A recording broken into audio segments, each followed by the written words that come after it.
Right, Steve, don't know how good the light is in here, but I thought I'd do this video and just up it for you. And for the majority of YouTube, probably you'll end up watching this. Recently, with some bits, after having a quadcopter unfortunately shot out of the sky. It was a Flying Hunter frame, and let me just put a light on in here and get a bit of better light. That's probably better. Okay.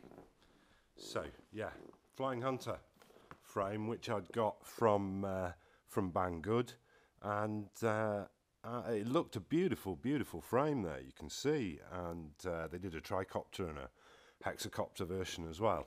Beautiful moulded parts, all absolutely gorgeous. The whole thing kind of like came in sections, so that you can see that it's just a box of trash now. None of the bits fit together. The first time it's come down on a crash, the thing just completely shattered, split to pieces. You can see I'd had the majority of it taped together. Very much followed the idea that Hobson had with these dislocating limb parts here. As you can see, the whole thing goes together like this sort of thing. Anyway, it all smashed apart, big crack. The plastic they used was unglueable. You couldn't super glue to it. You couldn't use liquid poly to dissolve it. I don't know what it is. It's some weird polycarb. So this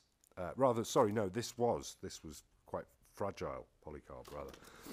These are made of some ABS that is just unglueable. Even hot melt wouldn't sort of adhere to it just through grippiness. Super glue wouldn't work, and neither would contact adhesive. So yeah, so I just have a box full of bits, which, there we go. So, anyway, I took all the parts, the Multirotor Pro board, the power distribution board, the 5000 mAh battery, the board's got built-in GPS here at the front. So, God, if I have my thumb over the mic, I don't know. Right, I'd modded the ends here slightly with pieces of coat hanger that I've cut and bent round, just to afford some protection to the motor ends in case you take a tumble and jam this end into soil or something like that. These are all tied back by three-way bullet connectors and everything. That's quite easy. Motors come as standard, so they plug and play. So I've taken the motors off that and I've put them on this frame. Now, obviously this is a 35 quid heavy lift Turnigy frame, all nice carbon legs and all this sort of stuff, but you can see if I push it gives a bit. And yeah. So I've gone and got this, which was about £7.5 to £8 from the UK Hobbyking warehouse, and they're polyamide arms, very much the similar stuff to sort of beer crates and stuff. The flight control board in here is a £3.50, £4 basic jobby from the Hobbyking UK warehouse, so I bought two of them, but that was quite good.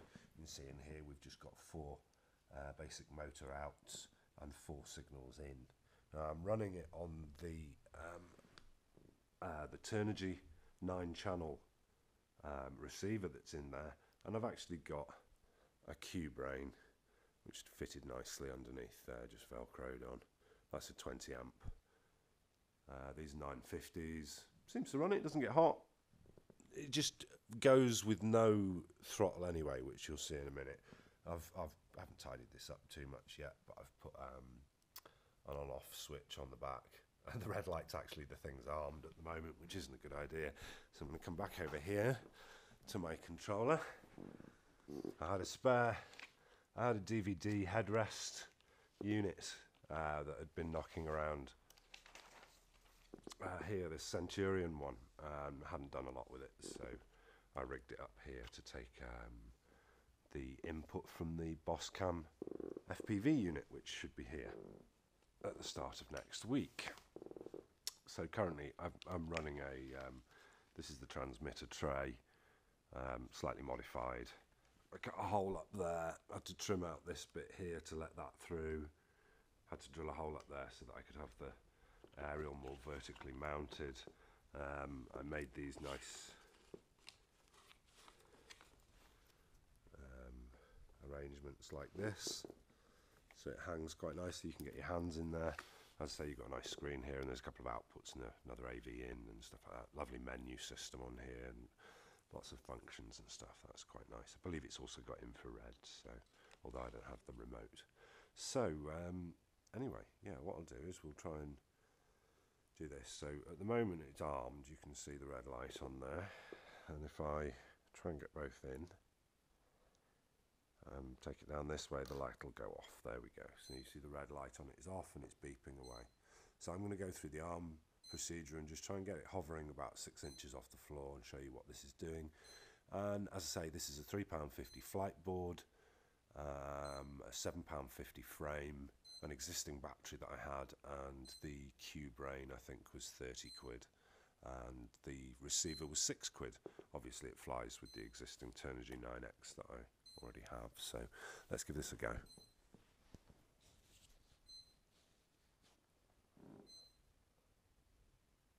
Okay, that's it armed.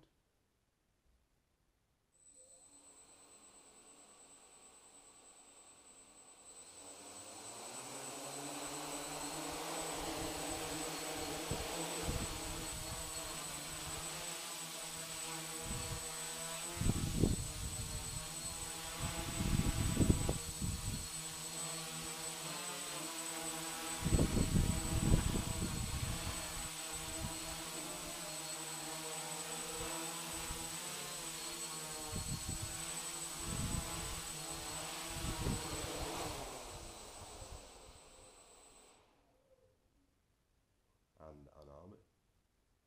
There we go. Well, they say any flight that ends in a good landing is a good flight. So, thank you.